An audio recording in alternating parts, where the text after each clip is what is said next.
Hello everybody, my name is Moon, and welcome back to my channel. Today, ladies, gents, and non-binary buds, we're finally doing the July roadmap. This took too long because of two things. One, I actually really dread doing this one because I did not enjoy July, if I'm gonna be honest. And you'll see why. And two, college is beating my ass.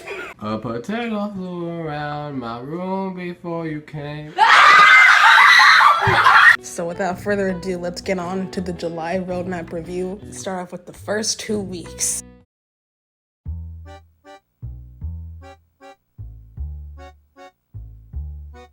Once again, because there wasn't really much this month, the first 2 weeks are going to be combined. So for week 1, we do have one good thing, and that is that they delivered on actually listening to the SSO movie community. If y'all don't remember, we did the SSO movies movement, and they actually put in a first-person camera, sort of. Basically, you can now run around invisible. Well, you have to hide your pet, but besides that, you could be an invisible man. Besides that, we had the boring-ass Horses of Jorvik again, but you do get a discount on Illusions and Lusitanos. So, unless if you really haven't trained these horse breeds by now, this is the most you're gonna get from this week, honestly. And it looks like they're really doing this monthly magical horses each month thing. Really, SSO. Like, come on, sis. This is getting too much. So that's why this is receiving a 2 out of 10, because at least you get a discount. Okay, editing Moon here. So, the voiceovers onward, I'ma sound real tired. And that was strictly because this was when I just recently moved into my dorm. So I'm just like tired, honestly. Obviously, I'm less tired now, but dear God. So, I am going to sound quieter than normal. So I apologize. Okay, now here's my tired version of me explaining week 2 and onward. As for week 2, for the first time in a while, we have a quest line at Wolf Hall Inn. And not gonna lie, y'all, I actually dread doing this quest because I knew it wasn't gonna really be much based on what I heard, and I wasn't surprised. So with that out of the way, let's get on to the summary of this quest. So you talk to the waitress, hostess, whatever this lady is, and she tells you she has some problems with some tourists. Now you can do this in any order, so I'm gonna tell it in the order that I did first. So starting with the family, the grandmama or mom, I don't fucking know anymore, tells you she's having issues trying to figure out other vacation spots to go to besides riding horses, even though the fucking children would rather do that more than anything else. Still comes in my room when he has nightmares. Why are you talking about me? Why are you all up in my business? I'm in my business. You talking about me? So Ed's ass calls you over to brainstorm in a... Oh! Somebody! Oh! He needs some milk! Yeah, you get the point. You both come up with basically taking pictures of barbecue pits for them, and then Ed makes you note landmarks on how to get there for the family. And once you get back and talk to Ed again, the family overhears what we were planning, and then we just helped direct them on what barbecue pit to go to based on the scenery, and thanked us, and then they left. Bye, have a great time. Next, the other tourist is the botanist chick who wants to help the Wolf Hall Inn by convincing them to use more natural ingredients. So she has you go gather, I believe, Jorvin thyme seeds, since they're endangered, but after you did and try to convince Ed to use it, he ended up declining because he doesn't know how to fucking garden.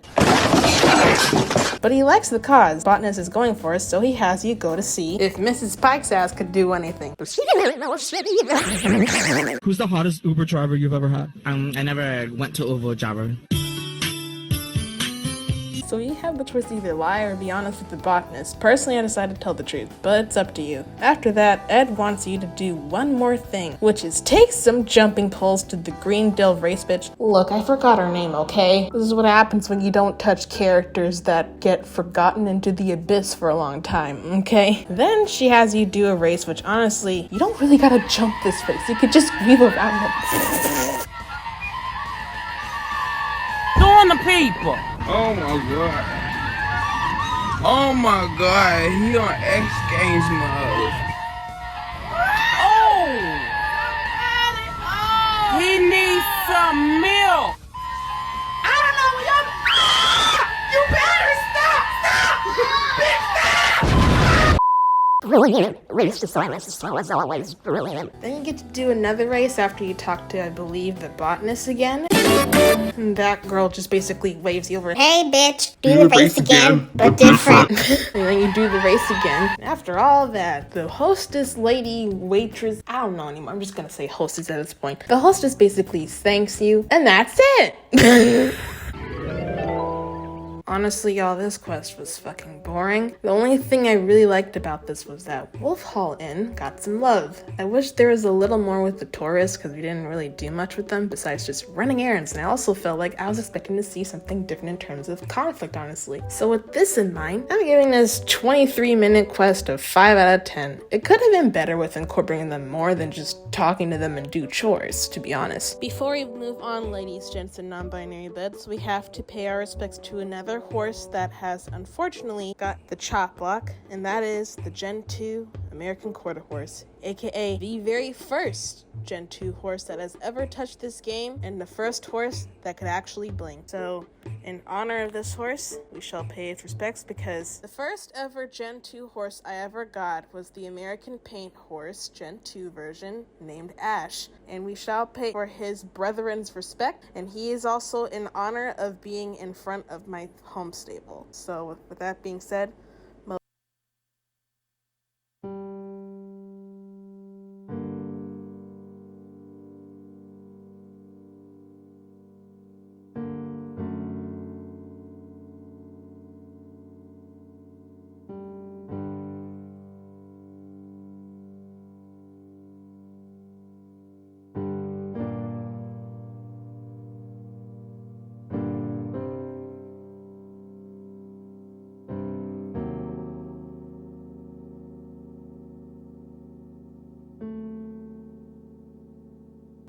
thank you. Okay, now on to the beach festival, which, by the way, that's another hellhole in itself.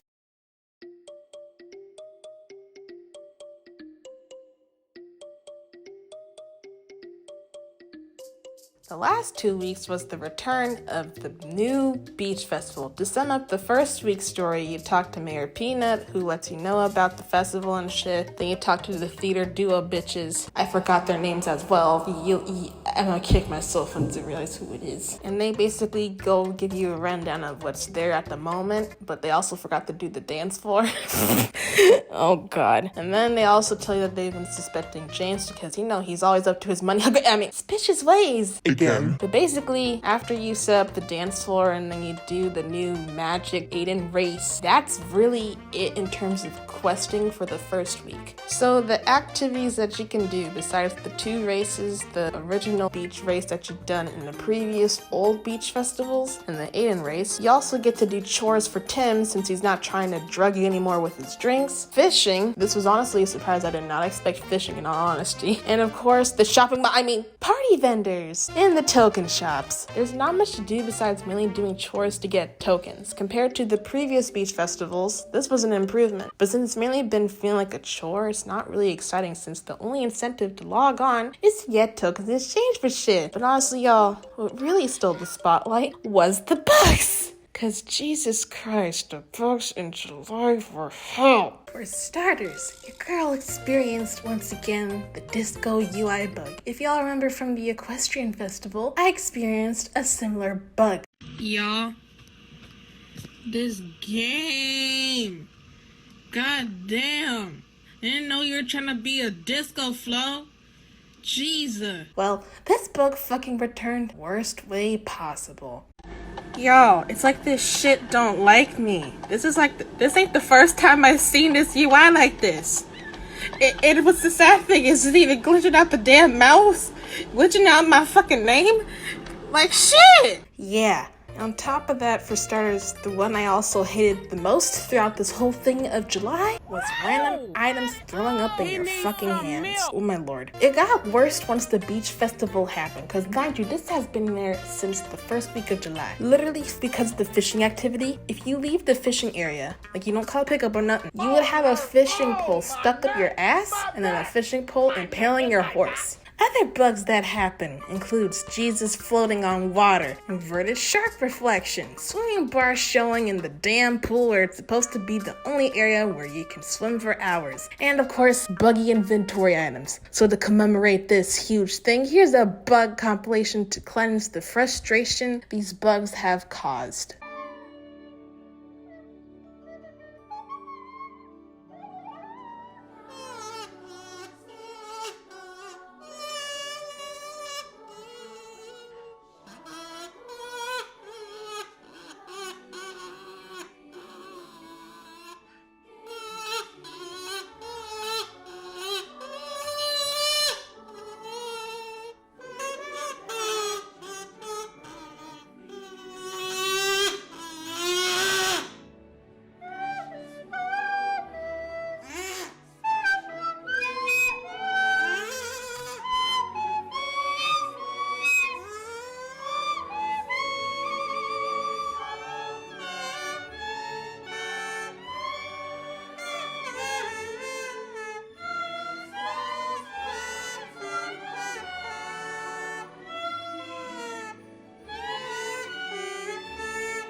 Please stop this madness. What do you want from me? What do you want? Please! Second week, not much change besides the Oh my God! hello. Resist the urge. Resist the urge. Resist.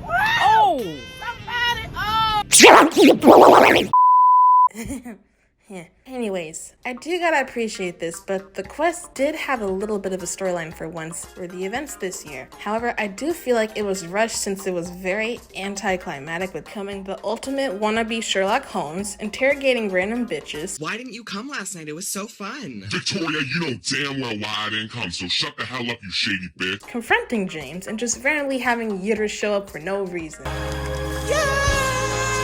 Little vamping. Ooh, ooh, ooh.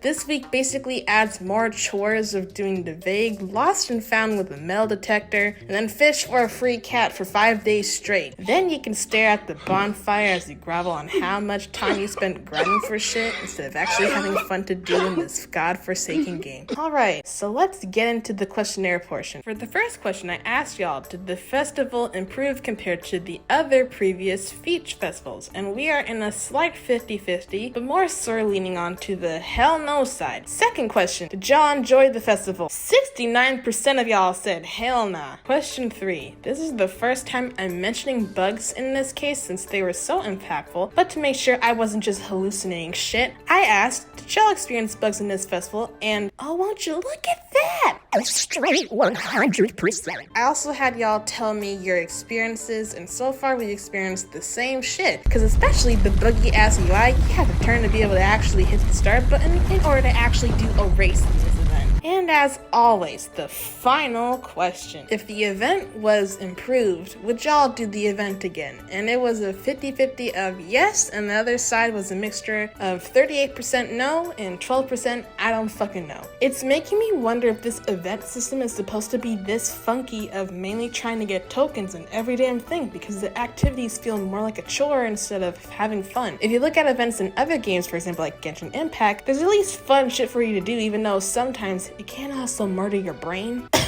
This year's Golden Archipelago event.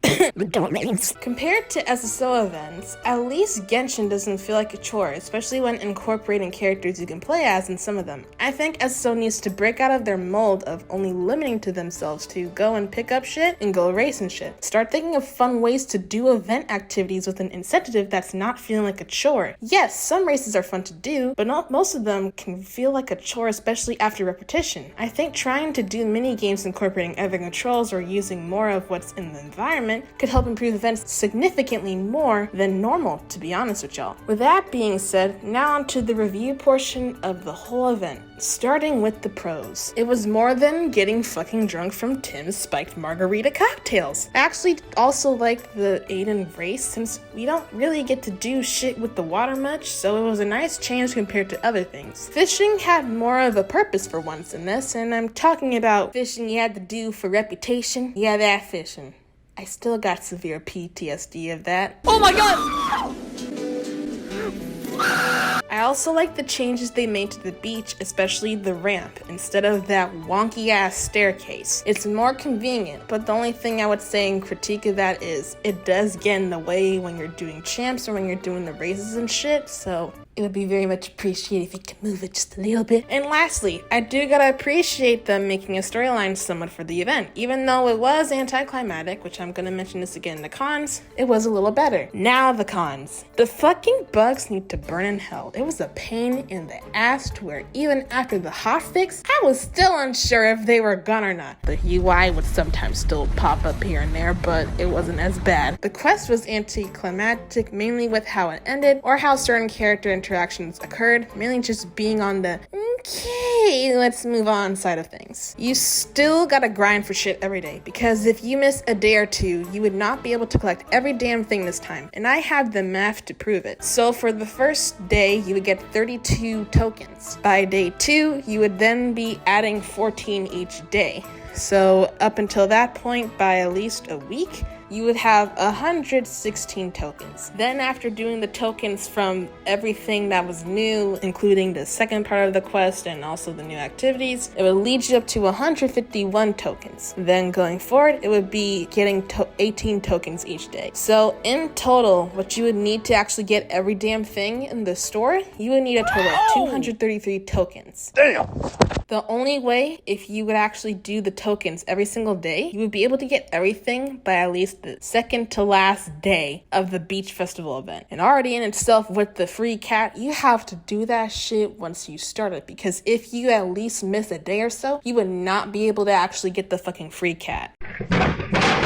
Speaking of the shit that you can collect this time around, the clothing, honestly, it was mostly ugly, if I'm gonna be honest. The only one that was actually good looking was the fishing set. But everything else, it was like the Rainbow Festival where only certain shit was actually nice looking if it was by itself or something else, but all together, it looked like a mess. Not to mention the fucking dresses. Here's the thing, y'all. In real life, I do like dresses. But when it comes to dresses in SSO, I'm sorry. SSO dresses are kind of really fucking ugly because the skirts kind of just feel like they're very too ballerina poofy. It looks even uglier in my opinion when there's just sleeveless ones. So I just wish that the dresses were better in my opinion, but what can you do? They were very fucking ugly, I'm sorry. And lastly, as always, expensive ass clothing. Usual 10k Jorvik shilling shit. And they're bundles like no tomorrow. So now, on to the grading process. I also do like to make a starting point here that for the last time I did the grading process for the Midsummer event and the fucking Rainbow Festival, I actually did the math wrong. I calculated that if it was on the 100% scale. So to fix that, basically the actual score for the Rainbow Festival was 3.6 out of 10, and the last Midsummer Festival was a 2.5 out of 10. Overall, still the lowest scores I've ever given so far, honestly. But honestly, y'all, my ass was tired that day. My brain was not functioning to do actual math. Now let's actually get to the grading process of the Equestrian Festival. Activities, a very generous 2.75 out of 5. Generously. Planning, 2.5 out of 5. I wasn't expecting the fishing and metal detector shit, so good on y'all for that, but I wish there was a little more into this, in all honesty. Character incorporation, 2.25 out of 5. Purchasable products, event currency or not, 1.5 out of 5. Presentation, 1.75 out of 5. Quest, 2.5 out of 5. Horse XP, 3.5 out of 5. Rider XP, you know what's coming, 0 out of 5. That concludes into a 16.75 out of 35, which goes into a 4.78 out of 10. With that being said, y'all, that concludes the July roadmap review. I am so sorry this took a century to do, y'all. I've been swapping mainly doing the Ambassador series with Rattle, which if you haven't seen parts 1 and 2, Go look at them. Another thing was mainly preparing for college, because since, depending on when this comes out, this is probably going to mainly come out during the first week of college, I am probably going to be more swamped, so uploads are going to be a little slower, but I will do my best to make sure that they're still on to par. But overall with that, if y'all haven't seen what's been going on with part 3 of the Ambassador series, I've explained it on my Instagram, and I will have a temporary highlight. But yeah, with that being said, thank y'all so much for watching, and I will see you all next time. Bye-bye!